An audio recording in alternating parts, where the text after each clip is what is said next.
pensons-nous que lorsqu'il s'agit d'une rencontre entre femmes, on doit forcément utiliser un texte où il y a une femme?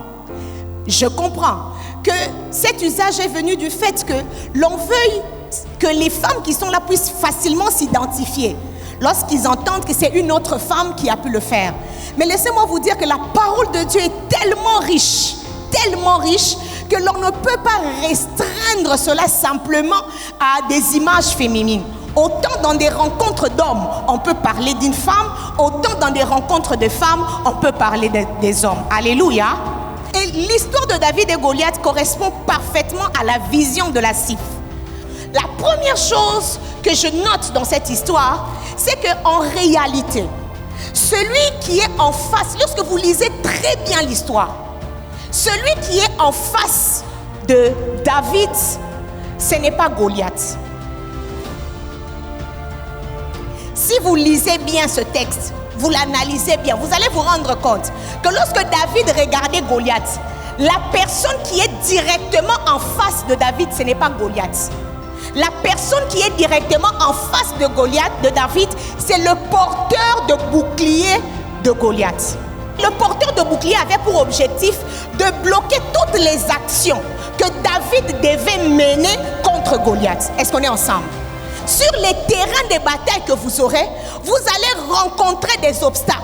Vous allez rencontrer des boucliers qui vont vous empêcher, qui vont travailler à ne pas faire, à bloquer les actions que vous allez mener, à bloquer les choses que vous allez faire. Mais ce que j'aime dans ce texte, c'est que nulle part je n'ai vu là où David s'est intéressé au porteur de bouclier.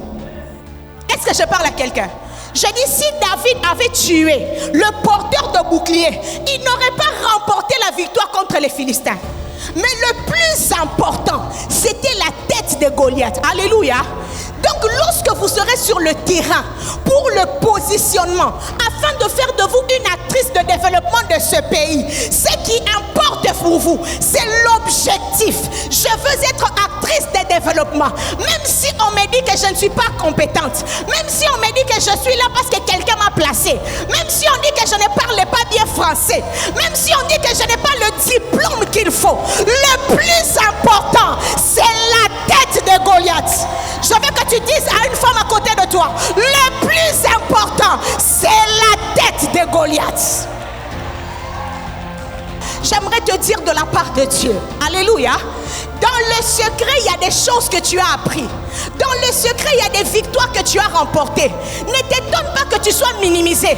Ne t'inquiète pas du fait qu'on te minimise. Le problème, c'est que ceux qui te minimisent n'étaient pas avec nous, avec toi au champ de bataille. Est-ce que je parle à quelqu'un?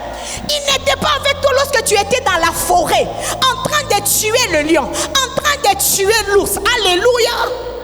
J'aimerais dire à une femme, malgré le fait que tu es femme, Dieu t'a déjà équipée. Alléluia.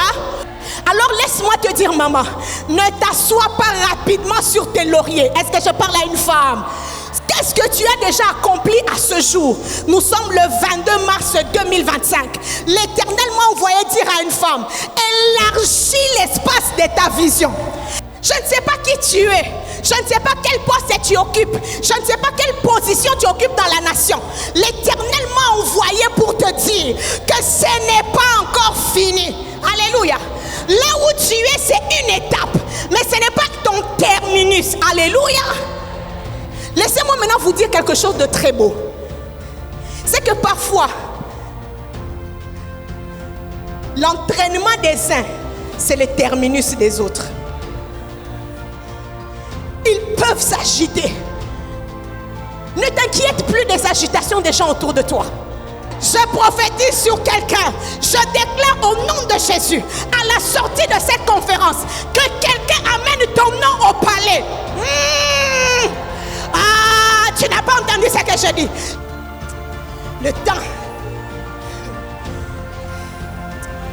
Une dernière chose que j'aimerais dire et je vais m'arrêter par là. Ta victoire à toi va résider dans l'usage des armes non conventionnelles. Que le Seigneur bénisse sa parole.